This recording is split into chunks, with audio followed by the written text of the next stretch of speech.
Hoy vamos a ver la segunda parte de lo que estuvimos viendo el domingo. Y ¿se acuerdan que el sermón se llamó La fe viene por el oír la palabra de Dios? Esto sería la segunda parte. La fe viene por el oír la palabra de parte de Dios. Quiero leer con ustedes, si me permiten, capítulo 10, 16 al 21 en sus Biblias.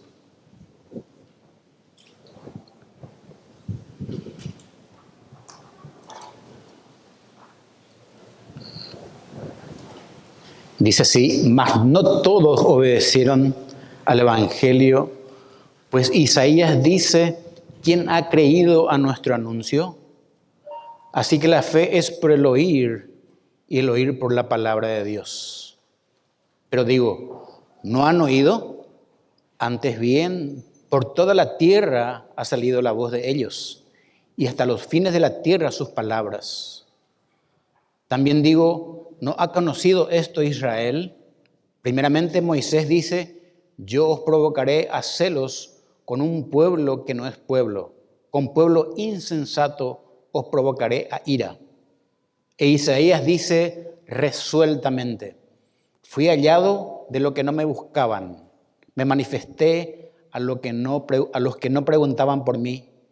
Pero acerca de Israel dice: todo el día extendí mis manos a un pueblo rebelde y contradictor.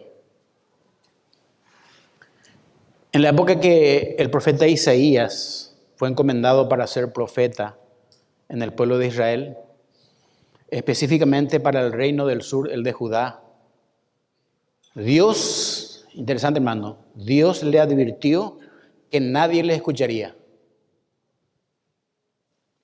Que nadie le escucharía. Y que su profecía sería sin fruto. Es como le digamos a alguien de la iglesia: te vas a ir a Ciudad del Este a predicar, pero nadie te va a escuchar. No vas a tener ni un fruto, pero tenés que irte. Isaías, obedientemente, profetizó, y por eso lanza esta pregunta retórica donde dice: ¿quién ha creído a nuestro anuncio? Pero es interesante que dice: ¿quién ha creído a nuestro anuncio? No dice: ¿quién ha creído a mi anuncio? Porque él también se estaba refiriendo a los profetas que estaban predicando con él, contemporáneos. ¿Quiénes fueron contemporáneos de Isaías? Oseas y Miqueas. Estaban predicando al mismo tiempo. Entonces él dice: ¿quién ha creído en nuestro anuncio? Isaías también fue conocido, interesantemente, como el profeta evangélico, por lo mucho que habló de la obra redentora del Mesías, y también habló mucho de la gracia de Dios en todos sus discursos. Por eso uno de sus discursos en el capítulo 1 de Isaías es muy bueno. El ambiente era de pecado. Dice que Israel no entendía. Este pueblo cargado de pecado es en el capítulo 1 de Isaías. Él utiliza la metáfora de un hijo que fue criado y engrandecido por su padre, pero luego se volvió rebelde contra él. Está diciendo a Israel: crié hijos, dice de Israel Isaías, y los engrandecí, y cuando fueron grandes se volvieron rebeldes contra mí. Bueno, John Stott comenta lo siguiente sobre lo que Dios hizo con Israel. La iniciativa de Dios con respecto a Israel es todavía más pronunciada. ¿Por qué? No se limita simplemente a dejar que lo encuentren, sino que Dios viene al encuentro de Israel. Activamente extiende las manos hacia ellos, como un padre que invita a su hijo a volver a casa, ofreciéndole un abrazo y un beso, y prometiéndole una bienvenida.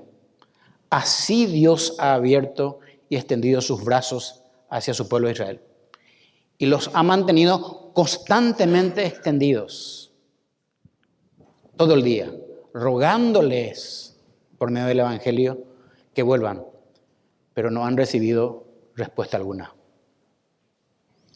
Y esto trae Pablo a colación cuando está escribiendo a los romanos y se acuerda del profeta Isaías, y él dice: ¿quién ha creído a nuestro anuncio? ¿Quién ha creído? Por eso el título del sermón de esta segunda parte, el enunciado, puse el injustificable rechazo del Evangelio por parte de Israel. El injustificado rechazo del Evangelio por parte de Israel. No se justifica al pueblo que eligió desde siempre. Le dio la espalda. Y dice en el versículo 16 de Romanos, del capítulo 10, mas no todos obedecieron al Evangelio, pues Isaías dice, Señor, ¿quién ha creído nuestro anuncio? Está hablando y trayendo a la memoria a Pablo, Isaías capítulo 53, 1, que lo voy a leer dentro de un ratito. Y del 17 dice, así que la fe es por el oír y el oír por la palabra de Dios. Bueno, esto dice Reina Valera, pero interesante es lo que dice la Nueva Versión Internacional de estos pasajes. Dice el 16, la Nueva Versión, sin embargo, dice, no todos los israelitas aceptaron las buenas nuevas. No todos. Isaías dice, Señor, ¿quién ha creído a nuestro mensaje? Así que la fe viene como resultado de oír el mensaje, y el mensaje se oye es la palabra misma de Cristo. Me imagino a Pablo, hermano, en nuestro contexto, lo que hemos predicado el domingo anterior, me imagino a Pablo después de escribir los versículos anteriores, cuando decía, cuán hermosos son los pies de todo aquel que lleva las buenas nuevas. Ahora debe escribir unos versículos después, con mucha pena, que muchos de sus parientes, los judíos, permanecen con el corazón endurecido respecto al Evangelio.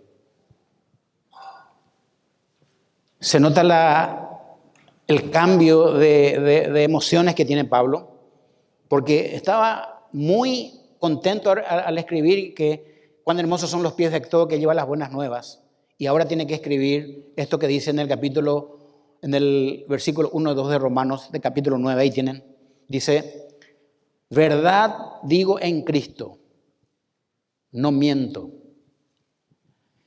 Y mi conciencia me da testimonio en el Espíritu Santo que tengo gran tristeza y continuo dolor en mi corazón por mis hermanos.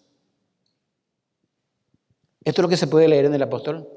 Cuando después de decir que cuán hermosos los pies que lleva el Evangelio, después tiene que escribir que tiene gran tristeza. Y realmente, hermanos, si esto es lo que causa en nosotros cuando nuestros allegados y parientes siguen con el corazón endurecido. Cuando le predicamos el Evangelio y ellos no quieren escuchar. Nos trae tristeza y dolor. Tristeza y dolor. Entendemos al apóstol Pablo cuando escribe esto. Pero Pablo tiene en mente, quiero aclarar bien lo que dice, porque dice, ¿quién ha creído a nuestro anuncio? Lo que el profeta Isaías escribió mucho tiempo atrás, unos 700 años atrás, que Cristo vendría a traer salvación y restauración a Israel. Por eso dice, ¿quién ha creído a nuestro anuncio? Se pregunta Isaías cuando empezó a predicar, en aquel momento, como dije en la introducción, a un pueblo rebelde, en un momento de mucho pecado y confusión en Israel, que el siervo de Dios, Jesucristo, vendría y traería salvación a su pueblo, y solo unos pocos reconocerían al siervo Jesucristo en su aparición. Isaías ve esto en una visión escatológica. Porque ustedes tienen que saber que cuando Dios le dice a Isaías, le muestra en visión esto, y él empieza a predicar y lo que va a suceder con Israel, que va a venir un Salvador. Y él lee, quiero leerles lo que dice Isaías 53, 1 al 3, refiriéndose a Cristo. Dice, subirá cual renuevo delante de él, y como raíz de tierra seca, dice de Jesucristo, no hay parecer en él. Hoy estamos festejando o rememorando esto. No hay parecer en él, ni hermosura le veremos. Más atractivo para que le deseemos. Jesucristo, despreciado y desechado entre los hombres, varón de dolores, experimentado en quebranto. Y como que escondimos del rostro, fue menospreciado y no lo estimamos. Eso dice Isaías de su propio Salvador, el Señor Jesucristo, que vendría 700 años adelante.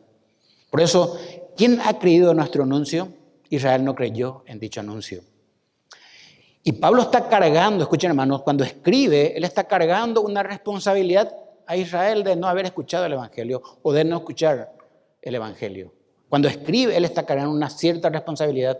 Ustedes, dice, como el profeta Isaías dijo en aquel momento, ustedes no están creyendo el anuncio del Evangelio. Con respecto a esto, he visto una vez un debate televisivo, esto que se presentan en la Semana Santa, entre un rabino judío, un cura católico y un pastor evangélico. Y el periodista que dirigía el debate citó este pasaje que leí recién de Jesucristo, acerca de lo que iba a pasar con Jesucristo en Isaías. Y ¿saben lo que el rabino respondió? Que ese pasaje no se refiere a Jesús, se refiere a Israel, no a Cristo, dice el rabino. Es increíble. Y acá Isaías habla de un hombre, Jesucristo, que iba a ser crucificado en la cruz del Calvario. Esto es tremendo. Con tal de negar a Cristo, el rabino dice, no, no es Cristo, es Israel de quien se trata ese pasaje. Por eso alguien dijo que Jesús es el cumplimiento escatológico de la salvación y los judíos nunca entendieron así. Nunca entendieron así. Quiero leer lo que dice Romanos 9:27, ustedes tienen ahí en sus Biblias. Romanos 9:27 dice, también Isaías, dice Pablo, clama tocante a Israel. Dice, si fuera el número de los hijos de Israel como la arena del mar, tan solo el remanente será salvo. Tan solo. Los otros no van a escuchar. Isaías ya predijo que Israel se endurecería al mensaje del Evangelio. Pero algo interesante esta mañana quiero decir, hermanos. El Evangelio de Juan también confirma el endurecimiento de Israel cuando el mismo Cristo vino a predicar el Evangelio en su primera venida. Quiero que abran conmigo Juan capítulo 12, 37 al 41. Ya lo dijo el profeta Isaías, Pablo está repitiendo y Juan en el Evangelio dice esto en el capítulo 12, versículo 37 al 41. Pero a pesar de que había hecho tantas señales, escribe Juan, de Cristo, delante de ellos, no creían en Él. No creían en Él. Para que se cumpliese la palabra del profeta Isaías. Tercera persona que se acuerda de Isaías. Que dijo, Señor, ¿quién ha creído a nuestro anuncio? ¿Y a quién se ha revelado el brazo del Señor? Por esto, dice en el 39, no podían creer.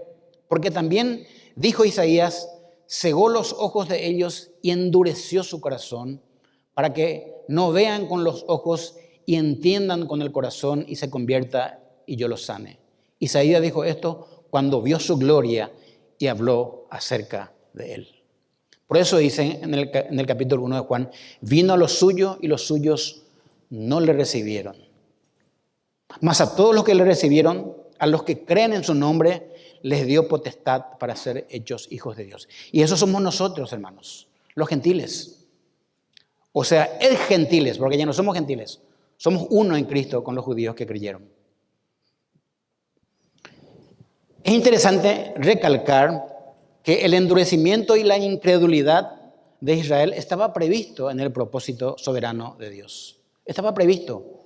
Formaba parte del plan y su juicio divino.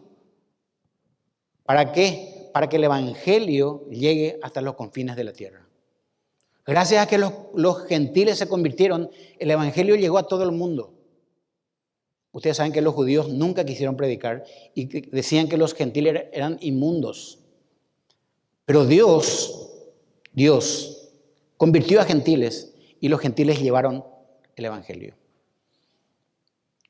Dice la historia de que el Evangelio llegó acá en Paraguay por medio de un barco que vino por el río Paraguay y bajaron misioneros para predicar el Evangelio. Nosotros somos frutos de estos misioneros, pero Dios salvó gentiles para que su Evangelio vaya a todo el mundo. Aunque Dios predestinó dicho juicio, no excluye, escuchen, la responsabilidad del hombre en aceptar el evangelio de salvación. Y entonces nos damos cuenta que Israel quiso seguir con su endurecimiento e incredulidad de corazón siempre. Israel tiene responsabilidad. Pero esto es importante, hermanos, entender. Si el hombre pecador no quiere escuchar el mensaje de salvación, tiene en ello su alto grado de responsabilidad. Muchos de los que escuchan el evangelio prefieren, como estos judíos, permanecer en la obstinación y rebeldía de sus corazones. Este es el problema del pecador, hermanos, de cualquier pecador. Él sabe que es un pecador, él sabe, y que va camino al infierno. El evangelio de Cristo es rechazado por el hombre pecador y el resultado, ya sabemos, condenación. Ahora, ¿por qué es inexcusable la incredulidad de Israel? Le digo unos puntos interesantes. El evangelio de Juan dice que a pesar de que los judíos son el pueblo elegido de Dios, ellos buscaron su propia justicia. Ellos dijeron, nosotros vamos a salvarnos por medio de la ley. Y el evangelio vino para que ellos se salven por medio del evangelio. Y ellos no quisieron escuchar. Tantas señales y milagros hizo Jesús delante de ellos. Pero ellos cerraron su corazón para con Dios. No todos hicieron caso al evangelio. Solo algunos aceptaron. ¿Saben cómo se llama eso? Un remanente de Dios. Un remanente entre los judíos y un remanente entre los gentiles para que predique el evangelio. Y nosotros somos fruto de ese remanente fiel que predicó el evangelio. Dios sigue extendiendo su mensaje de salvación hoy, tanto a judíos como a gentiles. Hoy. Por su gracia.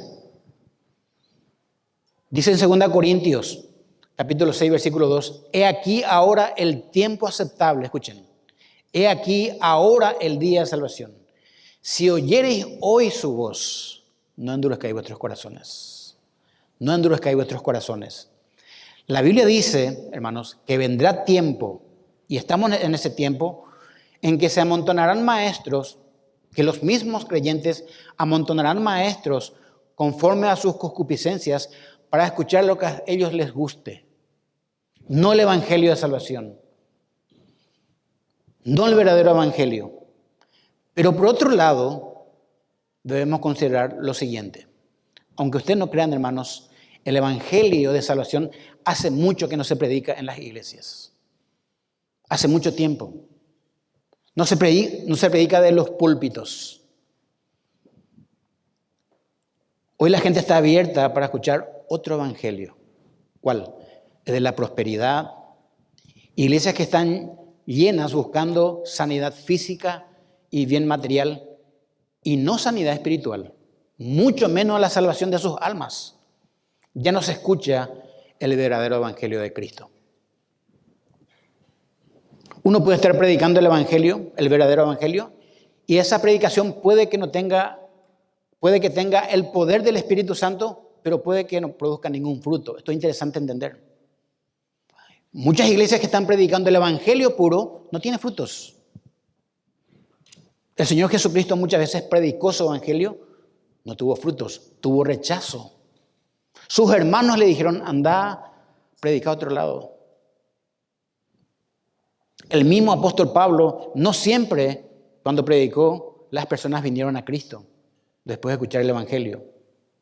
Hoy incluso hay predicadores fieles que están predicando el verdadero evangelio. Son iglesias pequeñas. El evangelio está predicado, el siervo es fiel, y por eso muchas veces no podemos medir la predicación del evangelio con el tamaño de su iglesia o de sus miembros. Muchos permanecen fiel. No hay frutos. ¿Quién ha creído a nuestro anuncio? ¿Quién ha creído a nuestro anuncio? Por eso en el versículo 17 del capítulo 10 dice, así que la fe es por el oír y el oír por la palabra de Dios.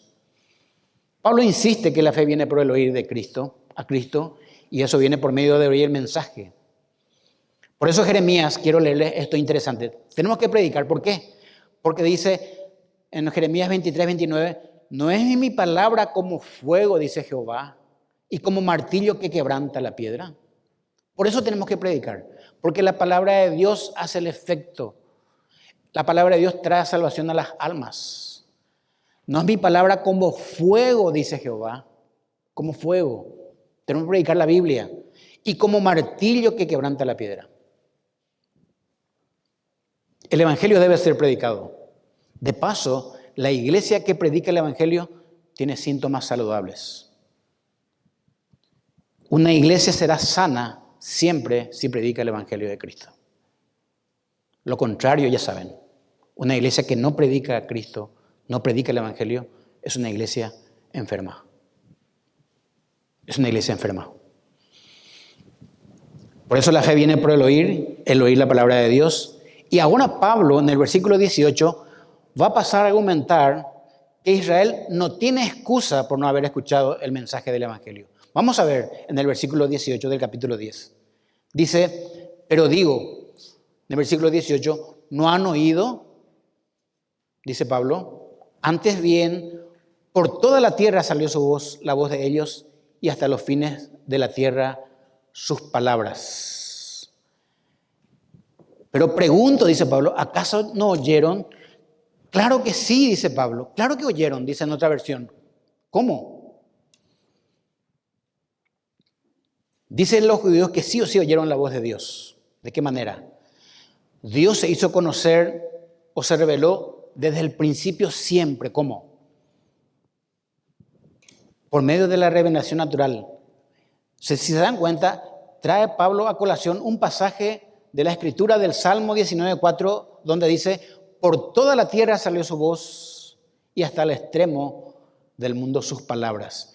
Es muy interesante que Pablo aplica esta metáfora para describir cómo el mensaje de la palabra y cómo el mundo creado se extiende a todas partes. Nos imaginamos como el sol cuando empieza a amanecer, empieza a tomar toda la tierra de a poco. Así dice Pablo que la palabra de Dios se extendió por toda la tierra. Y los mismos astros hablan de parte de Dios. Salmo 19 dice, los cielos cuentan la gloria de Dios y el firmamento anuncia la obra de sus manos. La primera excusa que el judío no puede negar a Dios, porque ellos tuvieron la ley en sus manos. En el capítulo 1 de Génesis está escrita la creación, que Dios creó todas las cosas, no tienen excusa. En primer lugar.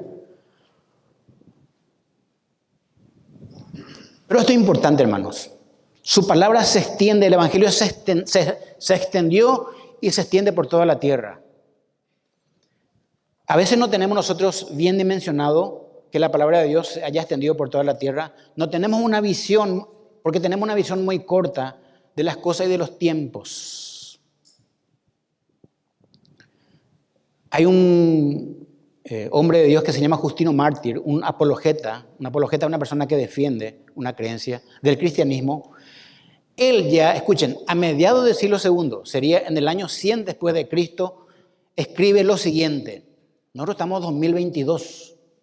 Él en el año 100 después de Cristo escribe, no hay pueblo, griego o bárbaro, o de ninguna otra raza, por cualquier nombre o costumbre que se lo distinga, sin importar cuán ignorantes sea su gente de las artes o de la agricultura, ya sea que moren en tiendas o que anden en carros cubiertos, entre los cuales no se ofrezcan oraciones y acciones de gracias en el nombre de Jesús crucificado al Padre y creador de todas las cosas. Esto escribió Justino Mártir en el año 100. Quiere decir que el Evangelio se extendió ya por toda la tierra. Ningún ser humano no tiene excusa delante de Dios. Esta palabra se ha traducido en más de 300 idiomas. El pecador no tiene excusa. La palabra de Dios está por toda la tierra extendida. Esto dijo también el apóstol Pablo en el capítulo 1, versículo 20 de Romanos, con otras palabras.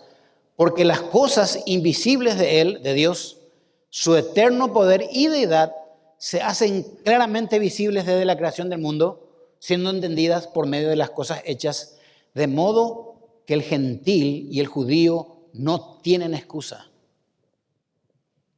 Mucho más los judíos que tenían la ley en sus manos. Ni los gentiles, ¿por qué? Porque a los gentiles Dios le escribió la ley en sus corazones. Todo el mundo tiene conciencia de que está haciendo algo malo. Por eso es un pecador delante de Dios.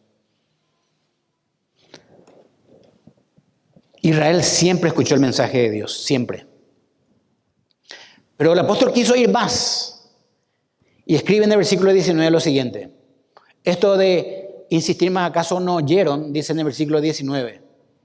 También digo, lean conmigo, versículo 19 del capítulo 10. ¿No ha conocido esto Israel? Primeramente Moisés dice, yo os provocaré a celos con un pueblo que no es pueblo.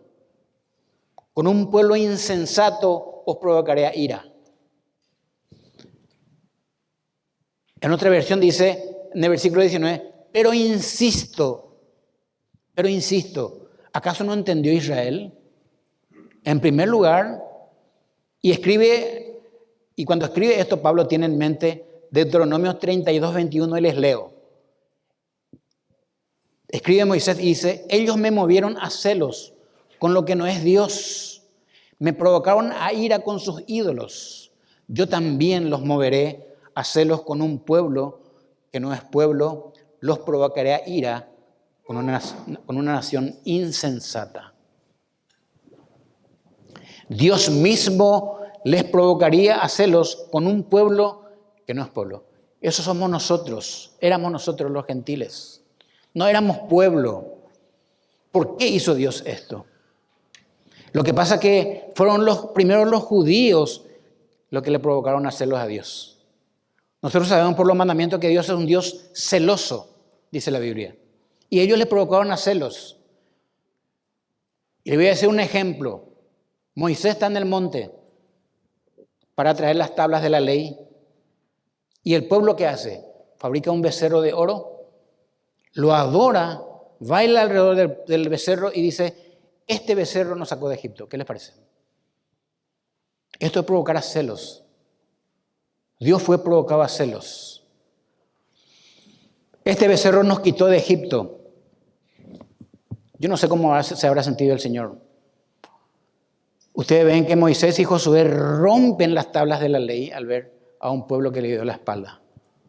Estaban haciendo todo tipo de pecado alrededor del becerro de oro.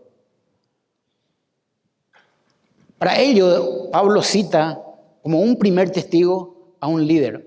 Por eso se dice, en primer lugar Moisés dice, primer testigo. Le utiliza y cita a Moisés, a quien Dios utilizó para liberarles de Egipto, de la esclavitud, y guiarles hacia la tierra prometida. Les movería a los judíos a celos. Les despertaría a la envidia con un pueblo que no era pueblo, los gentiles, nosotros. Ya que ellos mismos, su mismo pueblo, a quien eligió, le dio la espalda a ir tras los ídolos. Pero escuchen, hermanos, probablemente el pecado que Dios más odia. Todo pecado realmente es malo delante de Dios. Pero el pecado que más odia Dios es la idolatría. Vean en la Biblia, vean los profetas. Dios odia la idolatría. Con una nación insensata, sin entendimiento de las cosas de Dios, que somos nosotros. Él se hizo conocer a nosotros, Dios. Voy a leer lo que dice Romanos 11:11. Ustedes tienen ahí en sus Biblias un capítulo más. Ahí, 11:11. Dice, digo pues, ¿han tropezado los de Israel para que cayesen? En ninguna manera. Pero por su transgresión, dice hermanos, por su pecado de idolatría, vino la salvación a los gentiles para provocarles a celo. Para provocarles a celos. Lo mismo que dijo Jesucristo en otras palabras en el Evangelio de Mateo como consecuencia de este endurecimiento de Israel. Leo. Por tanto os digo, dice Mateo 21:43, que el reino de Dios será quitado de vosotros y le será dado a gente que produzca frutos de él. ¿Qué les parece? Les di a ustedes, dice Dios, ustedes no produjeron frutos. Le voy a dar a un pueblo para que produzca frutos. La iglesia. La iglesia está produciendo frutos. Nosotros todos somos frutos de ese evangelio que fue quitado de los judíos. Vea lo que dice el versículo 10, 20 de Romanos. Aparece otro testigo. Primero fue Moisés, ahora Isaías. E Isaías dice resueltamente: fui hallado de lo que no me buscaban. Me manifesté a lo que no preguntaban por mí. El apóstol Pablo cita al segundo testigo, un profeta, Isaías, y ya tenemos 3 testigos: la creación, Moisés, Isaías. ¿Qué excusa tiene Israel? Ninguna. Y dice que Israel, al haber rechazado y abandonado a su creador, habla a través de su profeta. Fui buscado, esto es interesante, fui buscado por los que no preguntaban por mí. Fui hallado por los que no me buscaban. Dije a gente que no invocaba mi nombre: heme aquí, heme aquí. Esto es muy significativo, hermanos. Hermoso. Que Dios mismo, al ver que su pueblo, a quien adoptó como hijo, le dio la espalda en desobediencia. Dios de su misma boca dice que fue hallado por los que no le buscaban. Dijo a la gente que no me llamó ni nunca dijo mi nombre: aquí estoy, aquí estoy. Le pregunto a un joven hoy, ¿cómo te vas a sentir un día que si abandonas a tus padres en desobediencia y tus padres le llaman a cualquiera que pasa por la calle y le dice: ahora vení con nosotros, desde ahora vos perteneces a nuestra familia? ¿Qué vas a pensar cuando este joven esté gozando de todos los privilegios que vos tenías? Mucho celo y mucha ira. Esto es lo que siente Israel por la iglesia. Porque la iglesia está haciendo, o debería estar haciendo, lo que Israel no hizo: predicar su evangelio. Fue quitado de él y dio a pueblo que no era pueblo, los gentiles, para producir fruto. Tenemos que predicar el evangelio, hermanos. La iglesia bíblica de la gracia, que somos nosotros, tiene que predicar el evangelio. Un mandamiento. Bueno, eso es lo que pasó con nosotros los gentiles. No le hemos buscado a Dios. Si alguien levanta la mano en este salón y dice: yo le busqué a Dios, va a mentir. Él te llamó a vos y te llama hasta hoy. Ni hemos invocado su nombre nunca. La Biblia dice: no hay quien busque a Dios. No hay quien busque a Dios. Fue Dios el que nos dijo: aquí estoy. Poné tu nombre ahí. Aquí estoy. De nuevo, debemos repetir esto, y ojalá siempre lo hagamos desde este púlpito, lo siguiente: Dios se hizo encontrar a vos. No fue al revés. Dios se hizo conocer a vos. Dice Spurgeon: gracias que Dios me eligió, porque yo nunca le elegiría a Él.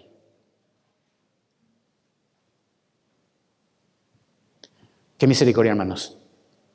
Qué misericordia. Dice John Stott algo muy interesante. Esta frase, aquí estoy, se trata de una dramática imagen de la gracia, en la que Dios toma la iniciativa de hacerse conocer a nosotros. Él vino a buscar y salvar lo que se había perdido, dice la Biblia. Cuánta misericordia de parte de Dios para nosotros. No puede alguien de este salón, de todo lo que estamos a decir: yo merezco esto, o yo merecía esto. Es inmerecible. Es inmerecido. La gracia es inmerecida.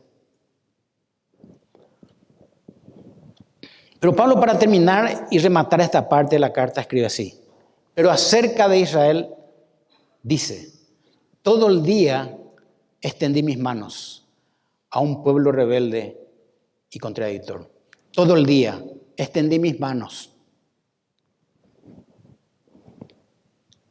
Y él cita Y tiene en mente cuando escribe esto Isaías 65:2, donde dice: extendí mis manos todo el día a pueblo rebelde, el cual anda por camino no bueno en pos de sus pensamientos.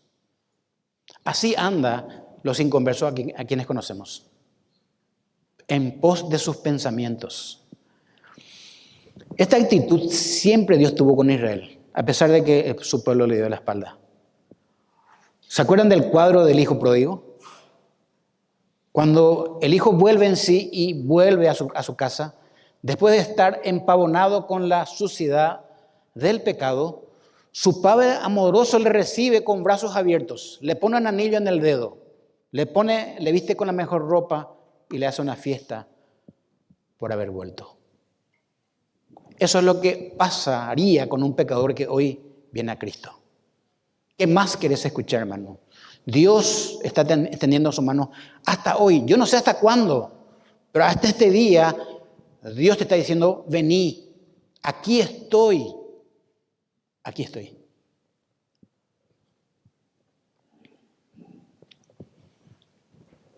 Una vez acompañé a un padre que me dijo que su hija se fue de la casa y él entiende que fue detrás de un hombre. Fuimos a buscarle con su vehículo en un lugar y estuvimos ahí 3 horas porque él tenía la sensación de que estaba en una casa, su hija. Después de 3 horas salió la chica, se bajó él. Parece que esa chica se iba a buscar alguna cosa de la despensa ahí cercana, de un lugar, de un barrio. Y se va y le habla a él. Perfectamente, me acuerdo, como hace 15 años atrás, más o menos. Y le agarra el padre para traerle de la mano y la chica, su hija, hace esto y entra en la despensa. Y él vuelve junto a mí. Me destrozó el alma. Le dejó a la hija ahí y él vino. Este es el cuadro que Dios quiere darnos hoy, de cómo fue para con su hijo Israel y de cómo hoy le espera a alguien que creó para salvarle. Cristo dijo en Mateo 23, 37, les leo: Jerusalén, Jerusalén, que matas a los profetas y apedreas a los que te son enviados. ¿Cuántas veces quise juntar a tus hijos como la gallina junta sus polluelos debajo de las alas y no quisiste? Responsabilidad de Israel. No quisiste. Hay personas que le predican el evangelio y no quiere. Responsabilidad. Hay una responsabilidad humana con los que se pierden, hermanos. No es culpa de Dios. No es culpa de los evangélicos. Es culpa de su corazón, de su decisión. Podemos ir concluyendo, hermanos, este capítulo de esta manera. En el capítulo 9 se enseñó que la elección soberana, sobre la elección soberana de la salvación. Dios elige soberanamente. Capítulo 9. Pero en el capítulo 10 enseñamos que, mediante la palabra de Dios, que la responsabilidad humana hay en los que se pierden. Las 2 doctrinas están en la Biblia. Las 2 doctrinas escribió Dios para no tener excusa. Por un lado, Dios elige, pero por otro lado, el que rechaza tiene responsabilidad. Lo único que yo sé es que Dios escribió esto y tenemos que creerla. Vamos a orar, hermanos. Gracias, Señor. Hoy, de nuevo, personas que están acá escucharon tu palabra. Perfectamente escucharon que tú hasta hoy extiendes tu mano como un padre para recibirle como hijo. Perfectamente tú te has revelado, Señor, en tu palabra. Y hasta hoy tienes paciencia para con nosotros. Te agradecemos, Señor, porque un día, cuando no invocábamos tu nombre ni te hemos conocido, tú dijiste: aquí estoy, aquí estoy. Gracias por eso, Señor. Gracias. Te agradecemos por tu amor infinito, Señor. Esta mañana tu palabra ha sido expuesta de nuevo en el nombre de Cristo Jesús. Amén.